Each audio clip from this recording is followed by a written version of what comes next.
मुस्लिम अक़लियत को मजबूत बनाने का काम कर रही मोमिन कॉन्फ्रेंस। फिरोज अहमद क्रासर राजनीतिक दलों के भेदभाव पर भड़के मोमिन कॉन्फ्रेंस के अध्यक्ष मुरादाबाद। ऑयल इंडिया मोमिन कॉन्फ्रेंस के राष्ट्रीय अध्यक्ष फिरोज अहमद अंसारी रविवार को मुरादाबाद पहुंचे। वे कॉन्फ्रेंस के 2 पदाधिकारियों जिला अध्यक्ष अनवर अंसारी एवं अनवार हुसैन के इंतकाल पर ताजियत के सिलसिले में यहां आए थे। मरहूमों के परिवार वालों से मुलाकात के साथ ही वह प्रिंस रोड स्थित एक होटल में पत्रकारों से रूबरू हुए और कॉन्फ्रेंस की मुहिम पर रोशनी डाली। कहा कि हम मोमिन कॉन्फ्रेंस के बैनर तले मुस्लिम अक़लियत समाज को एकजुट कर उन्हें मजबूत बनाने का काम कर रहे हैं, क्योंकि आज देश में अक़लियतों के साथ भेदभावपूर्ण व्यवहार किया जा रहा है। अक़लियतों का विकास जिस तरह होना चाहिए नहीं हो पाया है। उन्होंने कहा कि इसके लिए समाज को एकजुट होना जरूरी है। पत्रकारों से वार्ता करते हुए फिरोज अहमद अंसारी ने कहा कि देश के तमाम राज्यों में मुसलमानों में अंसारी बिरादरी बहुतायत में है। यूपी में मुस्लिमों की बात करें तो इसमें भी 50% से ज्यादा अंसारी हैं, लेकिन इसके बावजूद भी मुसलमानों का हितैषी होने का दावा करने वाले राजनीतिक दल इस बिरादरी को नजरअंदाज करते आ रहे हैं। उन्होंने कहा कि हमें अपनी ताकत का एहसास कराना होगा। यदि राजनीतिक दल हमें दरकिनार करते हैं तो हमें अपने दम पर चुनाव मैदान में ताल ठोकनी चाहिए, जिससे कि ऐसे दलों को हमारी ताकत का एहसास हो सके। उन्होंने कहा कि बुनकरों, आर्टिजन्स वगैरह के लिए कोई फंड की व्यवस्था नहीं है, उनके समक्ष तमाम समस्याएं हैं। हमने राहुल गांधी से कहा कि हमारी समस्याएं सदन में उठकर उठाएं, हमारी समस्याओं का समाधान होना चाहिए। राष्ट्रीय अध्यक्ष फिरोज अहमद अंसारी ने कहा, भाजपा सेक्युलर सिविल कोड लाने की बात कर रही है, जो सरकार खुद सेक्युलर नहीं है। सरकार में एक भी मुस्लिम मंत्री शामिल नहीं है, वे ऐसा कैसे कर पाएगी। उन्होंने कहा कि अब मोमिन बिरादरी में जागरूकता आ रही है, पढ़ाई का स्तर बढ़ रहा है, लेकिन सरकार में नुमाइंदगी नहीं होने की वजह से हमें नुकसान उठाना पड़ रहा है। इस दौरान प्रदेश अध्यक्ष हसन आरिफ, पूर्व विधायक हाजी यूसुफ अंसारी, हाजी अशरफ अली, इकबाल हुसैन अंसारी, अहमद हसन, हाजी भूरे, लीक अंसारी, मुर्तजा इकबाल एडवोकेट, आसिफ अली, हाजी बोस, हाजी खुर्शीद आदि मुख्य रूप से मौजूद रहे। हाजी अशरफ अली ने सभी का आभार व्यक्त किया। मुरादाबाद से गुड्डू चौधरी की report, S1 public news.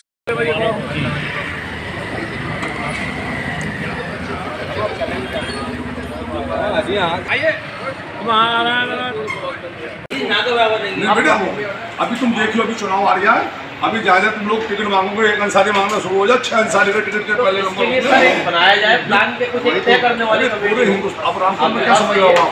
Rampur के अंदर अगर मुसलमानों की आबादी के लिहाज से अगर आप देखोगे तो 32-33% अंसारी है रामपुर में। जब की बात है बेटा वहाँ पे, लेकिन वहाँ पे भी लेकिन इनको पता नहीं है रिपरकशन इसका बहुत बुरा होगा। जब ये लोग जागेंगे ना तो ये पार्टियां साफ हो जाएंगी। वो जिस दिन कोई ऐसा party, secular party, strong secular party आएगी जो नुमाइंदगी के बेसिस पे काम करेगी, तो पार्टी सब साफ हो जाएगी। की जरूरत है। लोग हम कहते हैं आप लड़ो, कोई सपोर्ट नहीं करेगा। आप लाइमलाइट में आ जाओगे, एक दिन बाद में ऊपर भी। लेकिन मैं ये कहता हूँ कि किसी जिसको अगर हमारे आदमी को टिकट मिल जाए तो सब एक हो गए, उसके पीछे खड़े हो जाओ।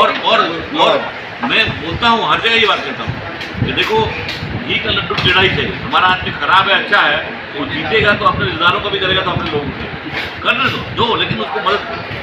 बिहार में दावेदारी हो सकती है, ठाकुर द्वारा में दावेदारी हो सकती है कि सरकार हमेशा रहेगी।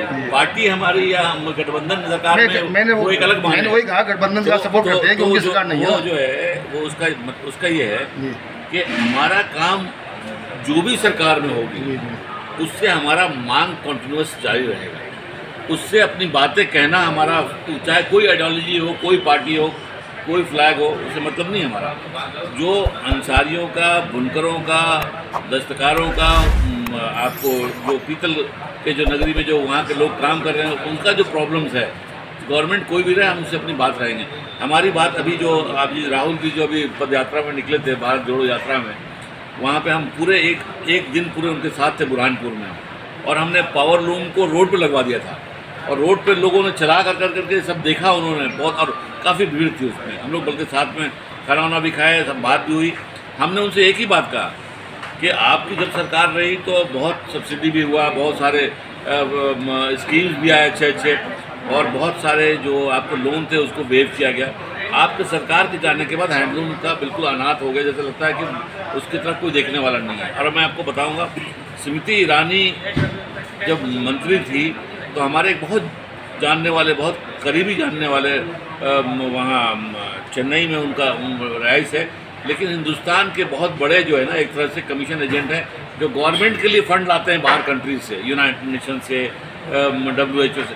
तो वो आदमी से हमारी जब मुलाकात हुई, वो भी अंसारी हैं बरादरी के, उन्होंने ये कहा कि स्मृति ईरानी ने मुझे साफ कहा कि बुनकरों के लिए और वीवर्स के लिए, आर्टिसंस के लिए कोई फंड लाने की जरूरत नहीं है। आपसे कहना यह भी तो यही बात कहा कि साहब आप सरकार में नहीं है, लेकिन आप पार्लियामेंट के अंदर इस मुद्दे को उठाइए, हाईलाइट कीजिए, ताकि एक्सपोज हो सरकार भी, गवर्नमेंट भी, और गवर्नमेंट बाध्य हो जाए कारण इनको प्रॉब्लम को यही आपसे क्या था। सेकुलर नहीं है वो क्या रहेगा, वो सेकुलर बात जो कर रही है वो कहाँ से पूरा कर पाएगी। जिस सरकार के अंदर एक मुस्लिम मिनिस्टर तक नहीं है, एक नुमाइंदगी नहीं है, वो कहाँ तक सेकुलर काम करेगा, वो तो आप समझते हैं। तो ये चीज़ें हैं, प्रॉब्लम्स हैं।